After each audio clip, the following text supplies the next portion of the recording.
இறைவனின் சாந்தியும் சமாதானமும் நம் அனைவரும் மீதும் உண்டாவதாக.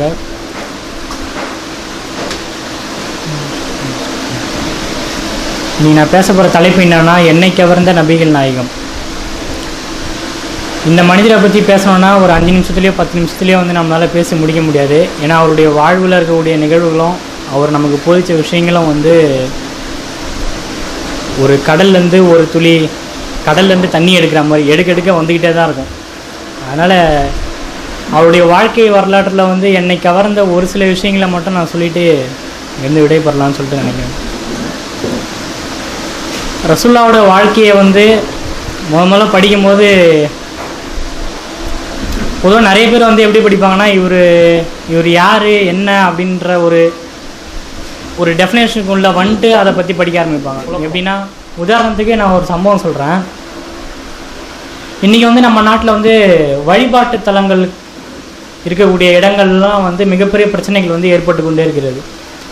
உதாரணத்துக்கு சொல்கிறேன்னா, ஒரு இந்து கோயில் இருக்கும். அந்த இந்து கோயில் இருந்த இடத்த ஒரு கிறிஸ்துவர் இது எங்களுக்கு சொந்தமான இடம், இந்த இடத்துல சர்ச்சு தான் கட்டணும் அப்படின்னு சொல்லிட்டு சண்டை போட்டுட்ருப்பார். ஆனால் இன்னொரு இடத்துல பார்த்திங்கன்னா ஒரு இஸ்லாமிய பள்ளிவாசல் இருக்கும். அந்த பள்ளிவாசலை ஒரு இந்து மதத்தினர் இது எங்களுடைய இந்துக்களுக்கு சொந்தமான இடம், அதனால் நாங்கள் இங்கே இந்து கோயில் தான் கட்டணும் அப்படின்னு சொல்லிட்டு ஒரு பிரச்சனையை உண்டு பண்ணுவாங்க. இந்த பிரச்சனையில் இப்போ இருக்கக்கூடிய இந்த நம்ம நாட்டினுடைய சூழலில் இந்த பிரச்சனை ரொம்ப பூதாகரமாக வாழ்ந்துட்டுருக்கு. இதே மாதிரியான ஒரு பிரச்சனை நபிகள் நாயகம் ஸல்லல்லாஹு அலைஹி வஸல்லம் அவர்கள் வாழ்ந்த காலத்தில் நடந்திருக்கு. அவங்க இளைஞராக நபித்துவம் பெறுவதற்கு முன்பே இயல்பாகவே அவருடைய மனநிலை அப்படி தான் இருந்திருக்கு.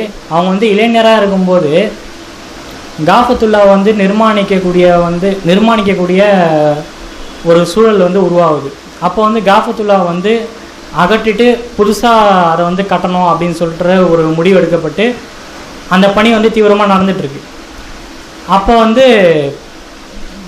காஃபத்துல்லாவில் ஒரு பகுதியில் இருக்கக்கூடிய ஒரு கல், சொர்க்கத்துலேருந்து இந்த பூமிக்கு வர வைக்கப்பட்ட அந்த கல்லை எந்த சமுதாயம் அந்த கட்டிடத்தின் மேலே எடுத்து வைக்கிறது அப்படின்னு சொல்லிட்டு ஒரு பிரச்சனை உருவாகுது. அந்த பிரச்சனை 2 நாளாக தொடர்ந்து உருவாகி அது ஒரு போர்க்களத்துக்கு போகக்கூடிய அளவுக்கு அந்த பிரச்சனை பூதாகரமாக உருவாகுது.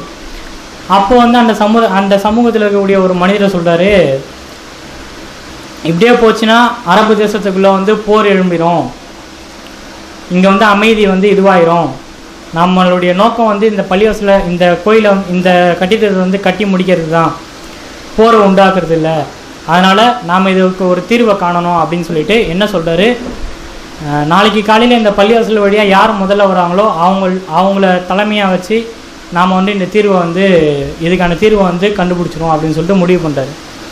அதன் அடிப்படையில் பார்த்தா முதல் ஆளாக யார் வராங்கன்னு பார்த்தா நபிகள் நாயகம் ஸல்லல்லாஹு அலைஹி வஸல்லம் தான் வராங்க. அவர் வந்தவுடனே அவரை பார்த்து மக்கள்லாம் சொல்கிறாங்க, உண்மையாளர் விட்டார், அல்லாமீன் விட்டார் அப்படின்னு தான் சொல்கிறாங்க. ஸோ அவர் நபித்துவத்துக்கு முன்னாடியே பார்த்தீங்கன்னா அவருடைய குணாதிசயங்கள், அவருடைய வாழ்க்கை முறை, அவருடைய நடைமுறை எல்லாமே இயல்பாகவே ஒரு சமத்துவத்துக்கு இட்டு செல்லக்கூடிய ஒரு வழிமுறையாக தான் இருந்திருக்கு. அப்போ அவர்கிட்ட இந்த பிரச்சனையை எடுத்துகிட்டு போய் வைக்கிறாங்க. இந்த பிரச்சனையை எடுத்துகிட்டு போய் வச்சோன்னா அவருடைய சிந்தனை எப்படி இருக்குது பாருங்கள். அவர் அந்த ஒற்றுமையை அந்த இடத்துல எப்படி நிலைநாட்டார்னா, ஒரு விரிப்பை விரிச்சுட்டு அங்கே இருக்கக்கூடிய எல்லா சமுதாயத்தினுடைய தலைவரையும் வர வச்சுட்டு அந்த விரிப்பு மேலே அந்த கல்லை வச்சுட்டு ஆளாளுக்கு ஒரு பக்கம் பிடிங்க அப்படின்னு சொல்லி பிடிச்சிட்டு தூக்கும்போது அதுக்கப்புறமா அவர் எடுத்து அந்த கல்லை அங்கே வைக்கிறார். இது ஒரு எப்படி சொல்கிறது, இந்த சூழலில் வேறு யாருனா இருந்தாங்கன்னா எப்படி சிந்திச்சிருப்பாங்க அப்படிங்கிறத நாம் இங்கே யோசித்து பார்க்கணும். அடுத்து பார்த்தீங்கன்னா, நபித்துவம் பெற்ற பிறகு அவருக்கு ஏற்பட்ட அவலநிலை, அவருக்கு ஏற்பட்ட அந்த துன்பங்கள், அவருக்கு ஏற்பட்ட அந்த எண்ணிலடங்காத அந்த துன்பங்கள்லாம் நம்ம யோசித்து பார்க்கும்போது இன்றைக்கி நாம் பெறக்கூடிய துன்பங்களும் இன்னல்களும் அதுலேருந்து 0.1% கூட இருக்குமான்னு கூட தெரியாது. அவ்வளோ துன்பங்களை அவங்க அனுபவிச்சிருக்காங்க. இன்னும் சொல்லப்போனால் அவர் நபியாக அவருக்கு முதல் வகை வரும்போது மக்காலேயே மிகப்பெரிய பணக்காரர் அவர் தான். அவரோட மனைவியும் அவர் தான் மக்காவிலேயே மிகப்பெரிய பணக்காரராகவும் இருந்தாங்க, மிகச்சிறந்த வியாபாரியாகவும் இருந்தாங்க. ஆனால் நபித்துவத்துக்கு பின்னாடி அவருடைய நிலை எப்படி பார்த்தீங்கன்னா, மக்காலேயே மிகச்சிறந்த ஏழையாக அவர் தான் இருக்கார். ஆகச்சிறந்த ஏழையாயிட்டார் நபித்துவத்துக்கு அப்புறம். என்ன காரணம்? லா இலாஹ இல்லல்லாஹ் முஹம்மது ரசூலுல்லாஹ் அப்படிங்கிற அந்த கொள்கையை எத்தி வச்சதுனுடைய ஒரே ஒரு காரணத்தினாலேயே அவருடைய செல்வங்கள் எல்லாமே இழந்துட்டார். அவர் மிகவும் நேசித்த உறவினர்களை இழந்துட்டார். அவர் மிகவும் நேசித்த நண்பர்கள்லாம் அவருக்கு பகைவர்களாக ஆகிடுறாங்க. அது வரைக்கும் அவரை வந்து உண்மையாளன், அவர் வந்து நெறி தவறாதவர், அவர் நீதியாளன் சொல்லிட்டு இருந்தவங்க எல்லாம் வந்து அவர் வந்து இழிவுக்குள்ளாகப்பட்டு திட்ட ஆரம்பிச்சிட்டாங்க. இப்போ இந்த இன்னல்கள்லாம் சந்திக்கும் போது அவர் தன்னுடைய சுய இச்சையினால் இதை செஞ்சுருந்தாருன்னா கண்டிப்பாக விட்டுட்டு பழைய இதுக்குள்ளே போயிருப்பார். ஆனால் இது இறைவனுடைய வழிகாட்டுதல் அப்படிங்கிறதுக்கான சாட்சியே வந்து இதுதான். பொதுவாக வந்து இன்றைக்கி இருக்கக்கூடிய சூழலில் நீங்கள் உலகம் முழுக்க இருக்கக்கூடிய ஆன்மீக தலைவர்கள் எல்லாமே பார்த்தீங்கன்னா அவங்க எதுக்காண்டி ஆன்மீகத்தை போதிக்கிறாங்கன்னு பார்த்தீங்கன்னா மிக முக்கியமான காரணம் வந்து செல்வமாக இருக்கும். இரண்டாவது வந்து மக்களிடையே பெறக்கூடிய செல்வாக்கு. இது ரெண்டும் தான் வந்து அவங்களுக்கு மிக முக்கியமான ஆன்மீகத்தை போதிக்கக்கூடிய ஒரு காரணங்களாக இருக்கும். ஆனால் இந்த மனிதர் வந்து ஆன்மீகத்தை போதிக்கிறதுக்கு முன்னாடி மக்களிடத்தில் செல்வாக்கு பெற்றவராக இருந்தார், மிகச்சிறந்த வியாபாரியாகவும் மிகச்சிறந்த செல்வந்தராகவும் இருந்தார். ஆனால் ஆன்மீகத்தை போதிச்சதுக்கு அப்புறம் என்ன ஆகிறாருன்னு பார்த்தீங்கன்னா மிகச்சிறந்த ஏழையாகிறாரு. இவர் போதிச்ச அந்த கொள்கையை ஏற்றுக்கொள்ளாத மக்கள் இருக்காங்களே, அரேபிய தேசத்து மக்கள். அரேபிய தேசம்ன்றதே அவர் பிறந்த மண். ஆனால் அந்த பிறந்த மண்ணிலே வந்து அவர் வந்து வஞ்சிக்கப்படுறாரு. அவர் வந்து துரத்துறாங்க, அந்த ஊரை விட்டு துரத்துறாங்க. நீங்கள் அவர்கிட்ட சொல்கிற ஒரே விஷயம் இதுதான், நீங்கள் வந்து லா இலாஹ இல்லல்லாஹ் முஹம்மது ரசூலுல்லாஹ் இந்த கொள்கையை விட்டு வெளியே வந்துடுங்க, நீங்கள் இழந்தது எல்லாமே நாங்கள் உங்களுக்கு திருப்பி தரோம், இந்த மக்கா மதீனாவுடைய ஆட்சி அதிகாரத்தை கூட நாங்கள் உங்களுக்கு திருப்பி தந்துடுறோம் அப்படிங்கிறாரு. ஸோ இது எல்லாமே வந்து இதை அவர் சுய இச்சையினால் செய்யலை, இறைவனுடைய உண்மையான வழிகாட்டுதலின் பேரால் தான் அதை செய்கிறாரு அப்படிங்கிறதுக்கு இதெல்லாம் ஒரு சாட்சி. இரண்டாவதாக நீங்கள் நல்லா ஒரு விஷயத்தை யோசித்து பார்க்கணும். இப்போ நம்மக்கிட்ட இருக்கக்கூடிய நடைமுறையில் இருக்கக்கூடிய பிரச்சனைகளும் இந்த உலகத்தில் இருக்கக்கூடிய பிரச்சனைகளும்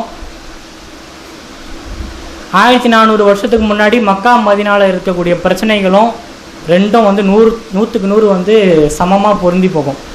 உதாரணத்துக்கு சொல்கிறதா இருந்தால் ஒரு விஷயத்த சொல்லலாம். பெண் குழந்தை பிறந்தாலே வந்து இப்போ இருக்க சமூகத்தில் பார்த்தீங்கன்னா பெண் குழந்தை பிறந்தாலே வந்து அவங்கள வந்து கருவிலே கொல்றதையும் அப்படி இல்லைன்னா பிறந்தவொன்னே கொல்றதையும் வந்து வழக்கமாக வச்சுட்ருக்காங்க.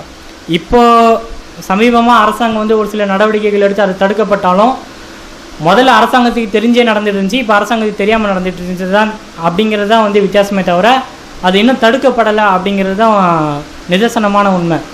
இதே சூழல் தான் அன்றைக்கு 1400 வருடங்களுக்கு முன்னாலும் மக்காவிலேயே இருந்துச்சு. அப்போது இந்த மனிதர் அதுக்கான தீர்வு என்ன சொல்கிறாருன்னு பாருங்கள்.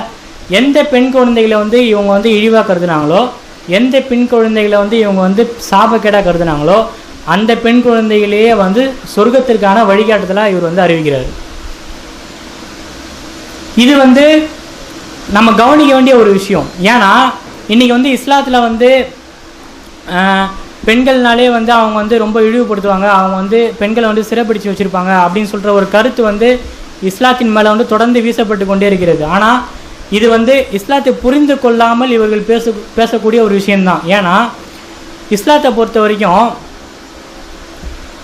ஒரு பெண் வந்து எப்படி சித்தரிக்கப்படுறான்னு பார்த்தீங்கன்னா, யாருக்குன்னா ஒரு பெண் குழந்தை பிறந்தா முதல்ல வந்து அவங்களுக்கு வந்து ஒரு ஆட்டை வந்து அறுத்து நீங்கள் பலியிடுங்க அப்படின்னு சொல்கிறாங்க. இந்த ஒரு விஷயம் வந்து இஸ்லாத்தில் மட்டும்தான் இருக்குது, வேறு எந்த மார்க்கத்திலும் இல்லை. காரணம் என்னென்னா, ஒரு ஆட்டை பலியிட்டு தர்மம் செய்வதுங்கிறது சந்தோஷத்தின் அடிப்படையில் இறைவனுக்காண்டி நம்ம செய்கிற விஷயம். அந்த சந்தோஷத்தின் அடிப்படையும் இறைவனுக்காண்டி செய்கிற ஒரு விஷயத்த ஒரு பெண் குழந்தைக்காண்டி இஸ்லாம் செய்ய சொல்லுதுன்னா, அப்போ பெண் குழந்தைகளை வந்து இஸ்லாம் வந்து எவ்வளோ ஒரு உன்னதமான நிலையில் வந்து வச்சு பார்க்குது அப்படிங்கிறத நம்ம சிந்திச்சு பார்க்கணும்.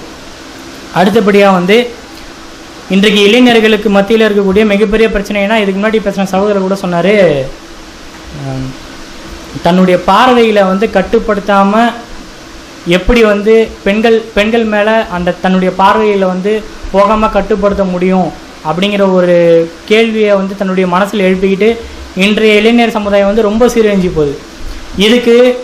இதே சூழ்நிலை தான் 1400 வருஷத்துக்கு முன்னாடி இருந்துச்சு. ஆனால் அந்த 1400 வருஷத்துக்கு முன்னாடி நபிகள் நாயகம் ஸல்லல்லாஹு அலைஹி வஸல்லம் இதுக்கான தீர்வு என்ன சொல்கிறாங்க பாருங்கள். முதல்ல வந்து நீங்கள் உங்களுடைய பார்வையை தாழ்த்து ஏங்கன்னு சொல்லிட்டு அல்லாஹ் வந்து குர்ஆனில் வசனம் மறைக்கிட்டான். இருந்தாலும் ஒரு சில பிரச்சனைகளால் முதல் பார்வை வந்து தவறில்லை, அடுத்த பார்வை வந்து நீங்கள் பார்த்தீங்கன்னா அது சைத்தானுடைய பார்வை அப்படின்னு போதிக்கிறாரு. இருந்தாலும் இளைஞர்களால் அதை கட்டுப்படுத்த முடியல அப்படின்னா நீங்கள் ஆல்டர்னேட்டிவாக என்ன செஞ்சீங்க அப்படின்னு சொல்லும்போது என்ன சொல்கிறாருன்னா, திருமணம் செய்து கொள்ளக்கூடியவர்கள் சக்தி இருக்கவங்க வந்து நீங்கள் திருமணம் செஞ்சுக்கிங்க, அதை தவிர்த்து நீங்கள் வந்து வேறு எதாலும் வந்து இதை வந்து இதை வந்து உங்களால் கட்டுப்படுத்த முடியாது அப்படின்னு சொல்லிட்டு சொல்கிறாரு. ஸோ இதெல்லாம் வந்து ஒரு இந்த காலத்துக்கு தேவையான ஒரு நடைமுறை தத்துவம். இதெல்லாம் இன்றைக்கி வந்து எவ்வளோ புத்தகங்கள் எழுதிட்டு இருக்காங்க இளைஞர்களை வந்து நேரு வழியை கொண்டு வரதுக்கு. ஆனால் இவர் ரொம்ப அசால்ட்டாக சொல்ல, நீ திருமணம் செஞ்சுட்டு போ, உனக்கு என்ன இப்போது, உனக்கு துணைவியாக உன்னுடைய வாழ்க்கை துணைக்கு ஒரு பெண்ணை நீ தேடிட்டு இருக்க, அவ்வளோதானே. நீ ஏன் அதை ரோட்லேயும் காட்டிலையும் போய் தேடிட்டு இருக்க, உன்னுடைய அப்பா அம்மாட்ட சொல்லி எனக்கு திருமணம் செஞ்சுக்க விருப்பமாக இருக்குன்னு சொல்லிவிட்டு நீ திருமணம் செஞ்சுட்டு போன்னு சொல்லிட்டு ரொம்ப அசால்ட்டாக அதுக்கான தீர்வு வந்து சொல்லிட்டு போகிறாரு. அவருடைய வாழ்க்கை வரலாற்றில் நம்ம கவனிக்க வேண்டிய விஷயங்கள் வந்து நிறைய இருக்குது. அதனால் நீங்கள் வந்து அவரை வந்து மற்ற மதத்தவர்களும் இல்லை அவரை பற்றி புரியாதவர்களும் சொல்லக்கூடிய விஷயங்களை நம்பி அவருடைய வாழ்க்கை வரலாற்றை வந்து தீர்மானிக்காதீங்க. அவருடைய வாழ்க்கை வரலாற்றை படிக்கக்கூடிய வாய்ப்புகள் வந்து இன்றைக்கி வந்து ரொம்ப அதிகமான அளவில் வந்து சமூக வலைதளங்கள்லேயும் சரி, இல்லை புத்தகங்கள் வாயிலாகவும் சரி, இல்லை வந்து தெருமுனை பிரச்சாரங்கள், எந்த இடத்துல போனீங்கனாலும் இன்றைக்கி தமிழ்நாடு முழுவதும் பார்த்தீங்கன்னா, தமிழ்நாடு முழுவதும் சொல்ல முடியாது,